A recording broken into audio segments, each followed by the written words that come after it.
What up, YouTube? It's Two Fat Guys Pull Us, and before we get to our video, we wanted to let you know about our milestone giveaway for 1,000 subscribers. We are giving away an Amazing Spider-Man issue number 4. This is the first appearance of Silk, the original Sin tie-in. I'm sure everybody is familiar with this book. This is a CBCS 9.8. Oh, yeah. Yeah, so... Big boy. This book is much hotter than it was when we first bought it for the show. Yep, that's true. You insist on still giving it away, and I'm very happy to do it. You can tell that he is not. But anyway, we are giving this away when we hit 1,000 subscribers. Kick-ass, key issue, first appearance of Silk, is someone's going to win this book. So go ahead, hit that subscribe button, and let's get to the video, shall we? All right, so we are crunched for time. So we are going to roll to see if we're going to do a bit or not. All right? Okay. Search one-sided dice. Oh. And are we going to have a bit today? Yeah? Right? What was that, 12? Is it 12? That's Well, a I bit. don't know what the I would criteria assume, was. I would say this is in the mid, like it'd be a bit, but is it a bit? Is the rolling the bit? Is that what it is? Let's start the show. Okay. What up, YouTube? It's Two Fat Guys Pull Us, and we've got another new comic book day video for you for the week of October 12th, and it is a big one. It is too much. We didn't have a live show last week because we were both a bit under the weather. Also, our kids, it was a mess, right? So let's do something really quick. She-Hulk last week, which was episode 8. Yep. Fucking awesome. Okay, cool. Got that out of the way. Pick of the week for me was Batman 128. Oh, okay. Nice. And you, or? For me, I think I can go with that. I really enjoyed X-Men Red too. X-Men Red was good, but I think Batman 128 took the cake. So that was last week. That was our show. All right, let's get it started. Let's kick off the show. We're gonna kick it off with Marvel, and we start it with Death of the Mutants, issue number 3. It's the final issue in this Death of the final issue. Exactly. At the end of this little run, I've enjoyed it. I think this is one of the cooler tie-ins for the event, and looking forward to seeing how it does conclude. Hopefully, this cover is not a red herring, and we actually get a beatdown from Emma Frost. That'd be pretty dope. Yeah, I'm hoping so, especially with her having that unnaturally crazy-looking Assad Ribic face. Right. The other thing I'll say, the other thing I'll say is Karen Gillan is really carrying. I just think he's carrying Marvel. I mean, he's kind of doing the Joshua Williams, if you will. Yeah, I just think but better and even more in depth. I agree. I mean, he's still going after this event. We got Sins of Sinister's coming. He's all over the place. So, yep. All right. After that, Karen Gillan. We get the Eternals, A.X.E. Eternals issue number 1. It looks like we're going to continue. This is again the last of this little mini between the convoy that is inside the Eternal. The protaginator, right? Is that? I don't remember. I think that's how you say it. The progenitor. Anyway, we will probably be focusing on Ajax. I'll be very interested to see, how she is dealt with her judgment. I don't think she's gonna pass. Jean didn't pass. For sure not. Jean didn't pass in X-Men, and again, it shouldn't come to a surprise, right? It's basic, the judgment is based off of their own self-worth, and she's pretty low on the totem pole when it comes to her self-image. And yeah, her entire identity has been sort of like thrown for haywire since the very beginning. Well, really since what happened in Jason Aaron's Avengers run to the Eternals. Ever since then, she's been like, what's going on? The Celestials abandoned us. Let's see if we're right. Let's see if she doesn't fail, or if she does fail. I think she's gonna fail. No. All right. After that, another Judgment tie-in, and usually we go with our X books, but I'm just going to start going straight up alphabetical. It's so much easier to set up. So we're doing Captain Marvel Judgment Day. I am actually really looking forward to this issue. Again, the Captain Marvel run has been fantastic. I think it's an underrated series, and I highly recommend it. But to see, Danvers and her sister, being judged by what looks to be, or what appears to be her mother. I don't know. I don't know if it's gonna be a pass fail. I don't know. I'm not worried about it. Kelly Thompson's run's been great, and every tie-in she does somehow ends up great. So yeah, 100%. All right, after that, we have our final issue of the Fantastic Four run at issue 48, Judgment Day tie-in. We are still, following Sue as she's defending the tower while Reed is trying to solve the problem of Judgment Day. We both really enjoyed the previous issue. We're kind of set up this finale. But again, I guess my only criticism is this should have been just a 1-2 mini, not continuing into Slot's run, or just the numbering sake. I think it's silly. I think the numbering is just stupid. See, I don't know. That's the old school way of doing it, so I'm fine with it.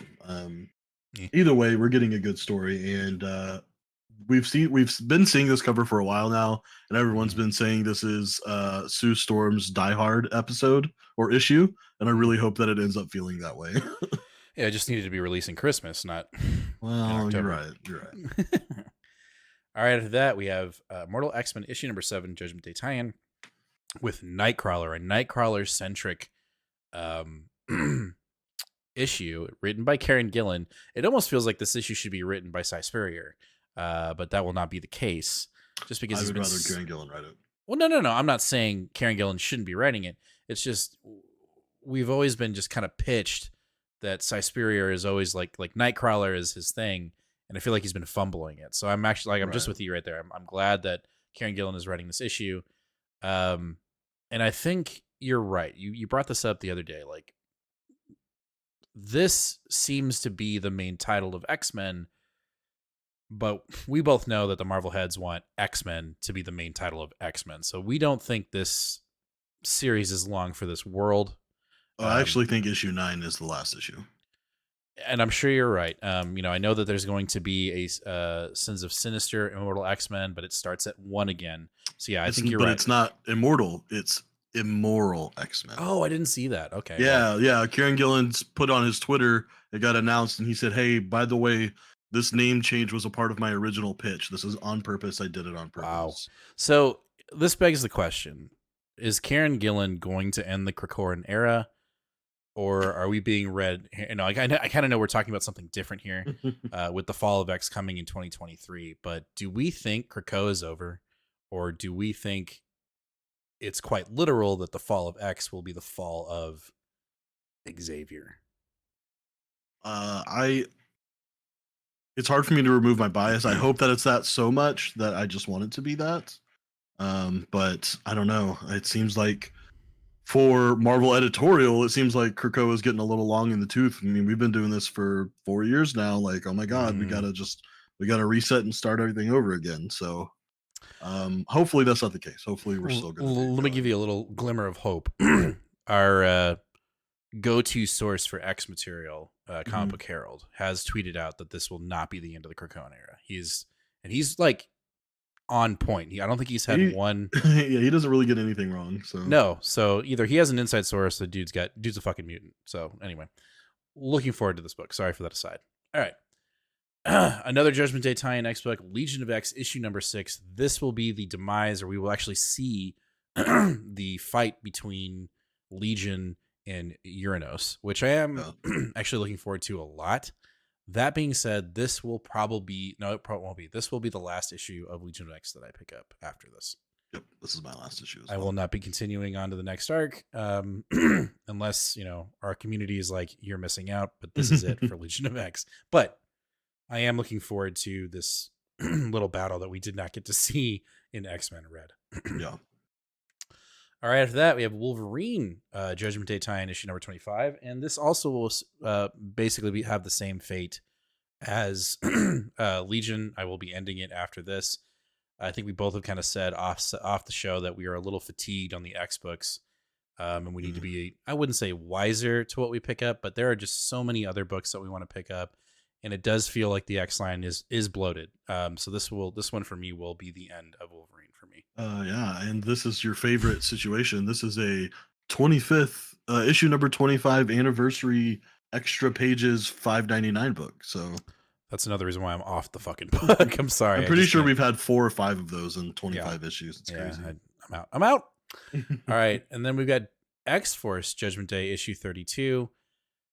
I am reluctantly going to stay on to this book. I am enjoying, and it does feel outside of this Judgment Day arc, which I don't know quite yet. I mean, I'm kind of off put by Craven. That being said, it does feel like the book is starting to get back to its original heyday with Hickman in charge of the X office, and we're kind of getting back to the nitty gritty spy, FBI, CIA kind of feel. Hmm. So I'm not saying I'm looking forward to this issue, but as a general thought, X Force will still continue to be in my pull for now, Okay. unless they deviate and we have Wolverine surfing again. I'm out. Yeah, I get that. So we'll see what happens. All right, next up, we're off our Judgment Day books, and we have Amazing Spider-Man issue 11, The Return of the Hobgoblin, but which one? I think I know who it is. It's a hobgoblin that was the Queen Goblin, I believe, is my guess, which was previously in the previous run. I'm sticking with the book. I'm giving Wells his respect. Am I giving Ramita his respect? No, but I am looking forward to it, and I'm trying to really get involved because Dark Web is coming up, and I want to give that event its space to actually work with. So I want to know the material. So I'm interested, but Ramita, man, you please just take your time. Yeah. I will actually say that the enthusiasm that I had for this book, which was a lot. I mean, so much so that I Right. picked it up without you and dragged you back in. It really took a big hit with all of the tie-ins and side stories and Mm-hmm. anniversary issues and whatever momentum we had in that first arc feels 100% dead to me because as soon as I saw this in our pull list, I was like, oh, so we're gonna. It's not Wells' fault, but like he's gonna have to do some heavy lifting to get me to get excited and continue to picking up this book that because I think I'm not that's excited about Dark Web at all, and right. so I'm just hoping we can get this book back to where he had it, which was great. No, and I think that's a fair point. I think because you're not initially a Spider-Man fan, that it brought you over to the point where you literally Yeah, like, dude, you're fucking missing out. So I don't fault you at all for having that kind of criticism for the book. All right, after that we have Daredevil issue number 4 from Chip Zdarsky and Chichetto.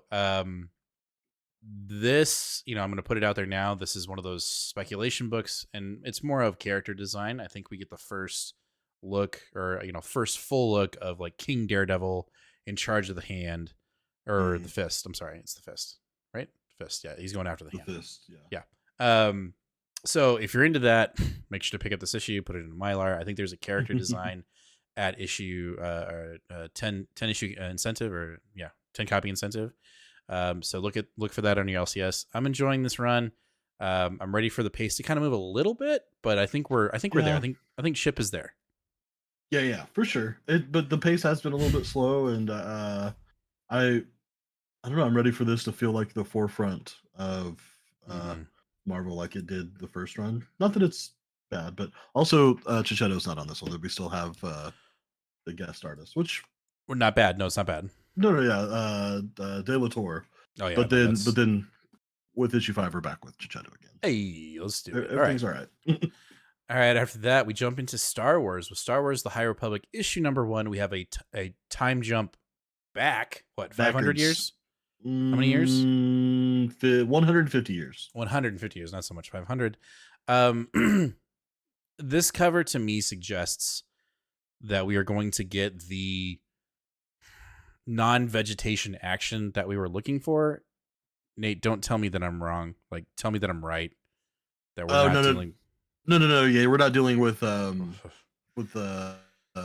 man, see, gosh, I'm so unversed now. I've forgotten everything. No, we're not dealing with them. No. Okay. The whole point of that era was, they've been locked away for hundreds and hundreds, like 500 years. Okay. So during this era, they're still locked away. Good. So no. It seems like this era is going to be dealing with more with the spirituality of the Force and Jedi, and of course the inverse with Sith users as well. So it seems like we are going to. as you could tell from the first era, there was like a pretty big absence of like Sith and dark users of the Mm-hmm. Force. And this era is supposed to show us why that happened, because there was like a rebellion or like a quelling of sorts. Okay. Because there are a few characters that were from that other phase that are like super old, and we're gonna see them in their prime during this era, like kicking ass. So I'm I need more I'm ass super kicking. looking forward to it. Yeah, me Yeah. too. All right, after that, we have another Star Wars book, and that's Star Wars Visions, issue number 1. This is a continuation of the very first episode from Visions, which dealt with a Sith Lord, or previous Sith Lord, in kind of like a feudal Japan setting, and it was kind of it was a surprise that our main character was a former Sith. Uh, Probably one of the best episodes in Vision. I mean, there's some other ones that are really good, but I'm super stoked for this. It's obviously in the manga style, Japanese style, and I really dig the Ronin-esque vibe of Mhm. this concept, and that we're just continuing the story. I know we're not just making a comic version of that first episode. I'm really glad that we're just kind of going from that point and Mhm. jumping forward into the story, and that's something I can be very appreciative of, because if it was like a Mandalorian situation where the first 4 issues are literally the episode in comic book format, I Right. probably wouldn't be picking this book up. But the story is continuing, so Yep. I'm ready for it. I don't know if I'm picking this one up. I'm still on the fence. Sorry. It's all good. No. I'll let you know. You let me know. All right. Hey, I'm interrupting the video because I have something important to tell you. I know you know about our sub giveaway for 1,000 subscribers. This one right here. I know you know about that one because we talk about it all the time. But did you know we're giving away a slab at 750 subscribers? That's right. We're giving away this second printing of Silver Surfer Black, issue number 1, with Null on the cover, when we hit 750 subscribers. So if you're not already subscribed, hit that subscribe button, ring that bell, and give us a like. Let's get back to the video. All right, let's jump into DC, and we started off with Batgirls issue number 11. I have officially dropped this book, so you will need to let me know if I've made a grave mistake. Yes. I will let you know. This is still, I think this was the last issue before I technically pulled it off the pool and said I will pick it up at my discretion instead of having it on the pool. And again, it's because of weeks like this where I have 16 books and I just have to like make some cuts because 16 bucks isn't going to work. Yeah, it's a lot. And this is a good book, but it's not better than some of the other books that I'm picking up. So I agree. Yeah. but Yeah, we'll let you know how issue 11 is and if it's enough to keep me going for 12. I dig it. All right, after that, we have Ghostmaker issue number 1. Just kidding. It's Batman Incorporated issue number 1. Reluctantly picking this up, and the only reason why I am picking it up is because that man's bloody swords, Ghostmaker. I really could give two shits about the Incorporated part. We got enough Batman. We don't need more. We need a new character. We need a character that has been established by a very awesome writer in James Tynion the Fourth. And I want, if it was just Ghostmaker and Clown Hunter, I'd say this book is my potential pick of the week. It's Ed Brisson. Come on, man. But the fact that the Incorporated part is with it, with all the other Batman, I just feel like they're going to get in the way. I want a Ghostmaker book, and I know that this is technically one, but I'm not happy. I think you're going to be pleasantly surprised. Maybe not in the first book, but okay. I really do think that this is going to be written as an ensemble book where it's like I don't know, Gilligan's Island, where like the show's about Gilligan and you've got a lot of supporting cast that make things funny and interesting, but like at the end of the day, the main focus is on Ghostmaker. And I think that that's probably what it's going to be. And the majority of these characters are going to be foils for him in various ways. Okay. I want to everybody in chat, let me know. Do you know what Gilligan's Island is? I want to see how many people that watch our show actually know that reference, and we can weed out the. Well, we can weed out the everyone in our chat's old pretty much. Besides, I don't know, dude. There might be some people that are that Gen Z that just don't know. Yeah, actually, there's a few people that I have no idea. Like they could be 20 or 45. So exactly. So we just set the trap. Ooh. All right. After that, we've got, I believe, our last DC book, which is Batman versus Robin issue number 2. I'll tell you, the first issue was okay. It didn't really have me hooked. I'm really just kind of continuing it because it's a 3-parter. And two, it's kind of continuing It's a five-parter. it's a 5-parter. God damn it. Well, I'm giving it until 3. No, 4-parter. Sorry. Okay, 4-parter. well, better. Anyway, it's continuing somewhat of our, world's finest storyline with that demon.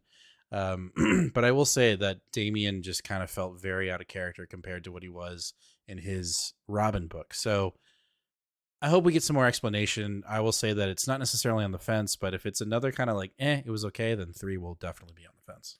Yeah, I think just based off the solicitation of this book, I'm a little bit more excited about it. It seems very obvious that Damien is under Nahiza's or Nezha's possession.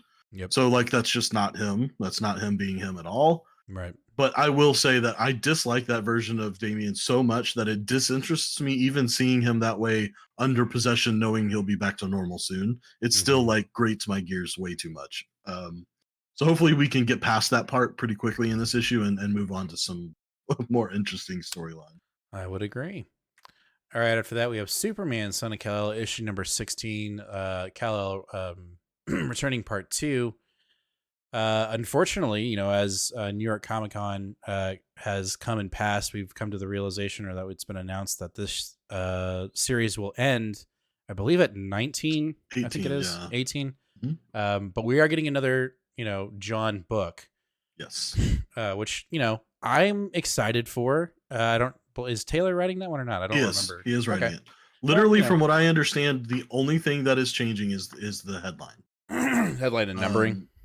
And numbering, like, so they're bringing back the Adventures of Superman, which is a legacy story or a legacy book title. This will be like volume 4 or something. Like it's been a while since we've had an Action Comics Superman and an Adventures of Superman, but that's their whole point. That's what they're doing. That's what they want to do, is bring back now we're gonna have 3 Superman books a month. I don't know how I feel about that. Well, and it's only kind of 2 because 2 of them are based on Kal-El and one's on John. Here's the thing. Okay. I'm okay with it. I'm okay with it because it's only coming out. The book itself, each book individually is only coming out once, or once a month. My argument is that they could do the same goddamn thing over at Marvel with Superman. I'm sorry, Spider-Man, and this is the template that they need to use. Hey, have 6 Spider-Man books a month. They already do. ASM only comes out once a month. Yeah, please. Well, you do the same thing. It's anyway. If you're one of the very few people that hates this book, it's ending at 18, so you can quit crying now. You can throw a parade. All right. And then start crying again when issue 1 starts. Yeah, start making death threats to Taylor and being a complete asshole. Anyway, after that, we're jumping into our independence with Chicken Devils Volume 2, number 1. Gonna say it now. Putting a lot of pressure on this book.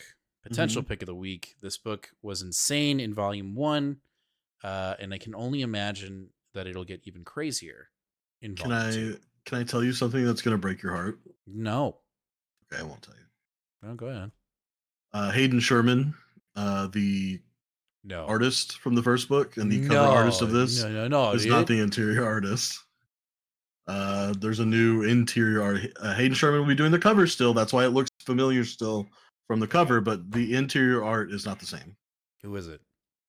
I don't know. Matea Monaco. Monaco, you got a fucking huge shoes to fill. I'm just saying it right now. If that's what made that book so brilliant, outside of the audacity, it was just it was so vibrant. And I agree, and I feel like it was very much a part of the identity of this book. So I'm very worried, if I'm being honest. Insider trading information here, though. If you are a homage cover collector or a Punisher collector, there's a cover C of this that is an homage to Punisher #1 Volume 2 of him busting through the apartment window. That is hilarious because it's him in a chicken suit and like a big giant bazooka gun blasting through an apartment. He's about to kick a clown in the face. I don't care about covers. Someone in our audience might care about that kind of shit. All right, after that, we have from Boom Studios. We have The Approach #1. Yes. Yeah, you're picking this up. I am 100% picking this up. So, It's spooky season, so I'm picking up a lot of extra spooky books this month anyway. This is a Boom #1, which are pretty much insta buys for us anyway. This is from the writer of Red Mother, the artist of Empty Man. So seasoned horror veterans in comic books that have done good stuff. So, and it's just a 5-issue mini. Like I'm not jumping into something that I'm going to be buying for 2 years. So yeah, I'm very much looking forward to this. It does kind of seem like that TV show Manifest a little bit. But I'm here for it. All right. Well, we'll see on Sunday. Right? Yeah, right. Exactly. I might even pick it up, but I won't read it. After that, we've got our last book of the night, and that is Do a Powerbomb issue #5. We've got a, anything goes match coming up. Again, now that I know, I mean, this was a potential pick of the week, but now this is kind of a lock now that I know what's going on over it with Chicken Devil, but I'll give it a chance. But this is definitely a potential pick of the week. Daniel Warren Johnson has done a fantastic job with this series, taking a passion and making everybody else who doesn't give a shit about wrestling care about it. And I'm just waiting for another shoe to drop. I mean, every issue, it seems like we get a shoe. You can only wear 2 pairs of shoes or 2 shoes, but it just seems like we just keep on finding shoes to drop. And I don't know. This book has been fantastic. The artwork obviously is absolutely gorgeous, and Daniel Warren Johnson's writing has been fantastic. So let's see how this kind of like hell in the cell kind of match is going to go in issue #5. Very much looking forward to it. It's going to be good. All right, that's going to do it for this new comic book day video for the week of October 12th. Let us know down in the comments. What are you picking up today? Did we miss something? What are you going to read first? Did we somehow miss something out of all of these books? There are a shit ton of books coming out today. There might be something we missed, so let us know down in the comments. Did we miss something? Also, let us know what's your potential pick of the week for this coming week. As always, hit that subscribe button, ring that bell, give us a like. We are on the road to 750 subscribers, and we are inching ever so closer to that milestone. And we're going to give away a kick-ass slab when we hit that. And then obviously we're trying to hit 1,000. So please, spread the good word of Two Fat Guys Pull Us being one of the best comic book shows here on YouTube. And we will catch you live this Sunday, 8 o'clock Central Standard Time, barring any form of illness or some kind of tragedy, at 8 o'clock here. And we will talk to you guys. We will talk about our pulls. We'll review She-Hulk. We will catch you guys live then. Anyway, as always, be kind to one another and read more comics. We'll catch you later.